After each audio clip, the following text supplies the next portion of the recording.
jika membaca satu kali surat Al-Ikhlas ini sama dengan membaca sepertiga Al-Quran.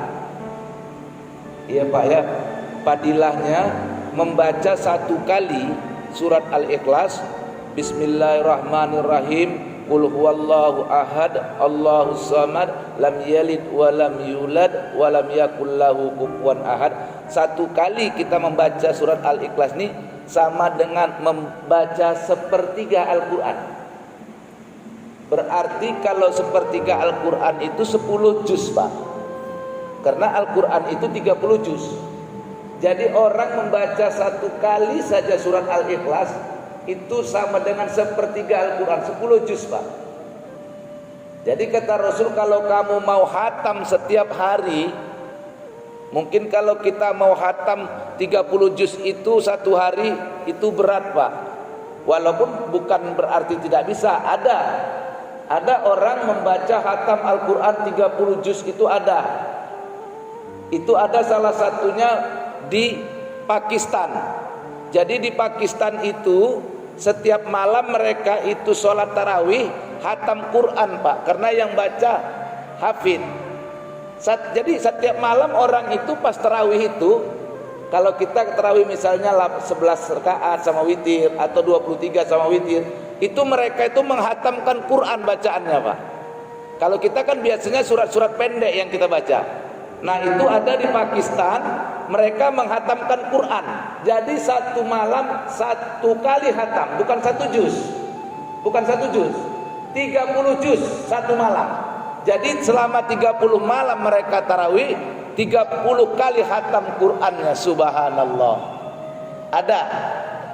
Itu saya dapat informasi dari teman saya, sahabat saya, warga negara Pakistan. Ada di Pakistan, dia bilang seperti itu. Di Medan mencari yang membaca satu juz saja itu susah. Ada juga. Nah biasanya kita juz 30 itu pun gak habis ya. Nah jadi kalau mau hatam kata Nabi, bacalah surat Al-Ikhlas ini 3 kali satu hari, berarti kita hatam Quran setiap hari. Bismillahirrahmanirrahim. Qul huwallahu ahad, Allahus samad, lam yalid wa lam yulad wa lam yakul lahu kufuwan ahad. 3 kali kita baca hatam Quran. Makanya tengok kalau ada acara-acara kenduri kirim doa, itu qul huwallahnya berapa kali dibaca Pak? 3 kali kan? Tengok tuh orang yang membawa tahtim itu, membaca kaifiat itu Pak. Nah, jadi inilah yang kata orang-orang yang dungu itu, ini bid'ah. Bukan bid'ah, itu ada tuntunannya, cuman kamu nggak baca. Jadi kenapa qul huwallahu ahad kalau kita kenduri dibaca 3 kali? Itu kata Nabi. Kalau mau hatam Quran, baca qul huwallahu ahad atau surat Al-Ikhlas itu 3 kali. Jadi ulama yang membuat tahtim itu bukan orang bodoh, bukan orang yang tidak baca Quran, bukan orang yang tidak tahu hadis. Pakai hadis, cuman ulama dulu nggak mau mengatakan, oh ini hadisnya begini. Ulama-ulama itu buat, dia udah pakai hadis, dia nggak terangkan hadisnya. Jadi nggak usah takut mengikut ahli-ahli ibadah. Ulama-ulama dulu itu ahli-ahli ibadah itu banyak berbuat ibadah, semua pakai Quran, semua pakai hadis. Ini orang sekarang nggak karena malas bilang aja, apa itu baca Quran qul huwallah 3 kali kok diulang-ulang. Itu ada dalilnya. Kamu belajar agama ini untuk beribadah, bukan untuk nyala-nyalakan orang beribadah. Ada dalilnya. Makanya tengok, begitu baca qul huwallahu ahad 3 kali, qul a'udzu birabbil falaq berapa kali? Sekali. Qul a'udzu birabbin nas sekali. Qul huwallahu ahad, Allahu samad. Itu ada dalil. Apa dalilnya? Kata Nabi, kalau baca qul huwallahu ahad 3 kali hatam Quran. Bayangkan, nggak berat sama kita, bukan nggak mungkin ya. Apalagi tipe kita yang bisa baca 5 jam itu, kalau orang yang habis Quran 5 jam itu dia baca tanpa berhenti, itu hatam Pak. Itu orang yang habis Quran kelas 1. Kita jangankan habis baca pun dia patah-patah. Macam mana kita mau hatam satu kali hatam satu hari? Bisa. Apa caranya? Baca qul huwallahu ahad itu Bu 3 kali, sama dengan hatam Quran. Itu kata Nabi. Kalau kata Nabi wajib percaya kita. baca 3 kali. Itu salah satu fadilah surat Al-Ikhlas. Sebelum saya lanjutkan ayat yang ketiga dan yang keempat.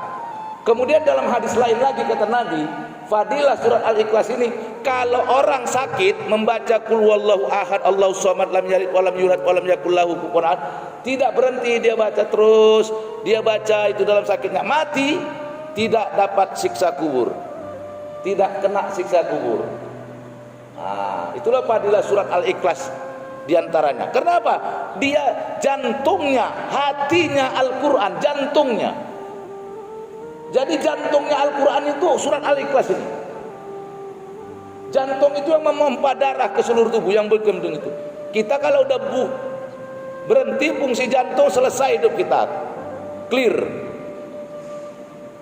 Kalau bahasa Jawanya ending, selesai. Kalau udah nggak bergerak lagi jantung tadi, itu dia. Jadi itu antara lain fadilah daripada suratul Ikhlas. Baik. Nah, kita sudah menjelaskan ayat yang pertama, saya ulang lagi, qul huwallahu ahad, yang makna dan artinya katakanlah bahwa dia Allah itu esa. Dia Allah itu esa. Allah itu tunggal. Allah memperkenalkan namanya. Dia Allah itu, nama Tuhan bagi kita Allah. Nama Tuhan itu tidak boleh suka-suka kita. Makanya Allah jelaskan nama Tuhan itu Allah. Orang Islam itu apapun bangsanya, apapun sukunya, tetap nama Tuhan mereka Allah. Tidak tergantung dengan apakah sama Tuhan dengan Allah? Tidak. Itu padanan kata saja. Makanya berbeda dengan agama lain. Nama Tuhannya sesuai dengan bahasa masing-masing. Orang Amerika, orang Inggris bilangkan Tuhan God. Di Indonesia berubah jadi Tuhan. Di Padang kalau Tuhan yang maha besar, Tuhan nan gadang. Orang Islam tidak. Makanya kalau kita berzikir Allah nggak pernah terbalik artinya. Jangan diganti zikirnya. Zikir kita mau dijaharkan Allah boleh. Allah Allah Allah Allah Allah Allah Allah Allah boleh. Dalam hati pun boleh. Allah Allah Allah Allah Allah Allah dalam hati. Sebanyak apapun kita menyebutkan kata Allah, tidak akan berubah artinya dan maknanya. Secepat apapun kita baca, tetap tidak merubahnya. Allah Allah Allah Allah Allah Allah Allah Allah Allah Allah Allah Allah Allah Allah Allah Allah Allah Allah Allah tidak berubah. Coba kamu ganti dengan Tuhan. Tuhan Tuhan Tuhan Tuhan Tuhan Tuhan itu jadinya. Ya kan? Cepat-cepatlah coba. Pertama Tuhan, Tuhan, Tuhan, Tuhan, Tuhan, Tuhan, hantu jadinya. Kalau Allah tidak, itu salah satu bukti. Secepat apapun kamu menyebutkan nama Allah, sebanyak apapun tidak berubah kata itu dan tidak merubah maknanya. Makanya ada orang zikirnya Allah, Allah dalam hati, ada yang jahar, tidak masalah. Bagi saya apapun cara zikirnya, mau dijaharkan Allah, mau disirkan, tidak ada masalah. Karena kita sudah belajar 3 derajat zikir tadi. Menyebut, mengingat, merasa. Yang 2 lagi belum. Jadi ada martabat zikir itu ada 5 sebenarnya. Cuman yang boleh dijelaskan itu 3. Yang 2 lagi belum bisa dijelaskan. Menyebut, mengingat, merasa. Yang 2 lagi belum boleh disebutkan. Ya. Dan belum boleh disampaikan. Kenapa? Nanti saya jawab. Panggil lagi. Nah, disitulah perlu. Nama Tuhan bagi kita Allah. Siapapun orang Islamnya, dimanapun dia berada, apapun bahasanya, tetap nama Tuhannya Allah.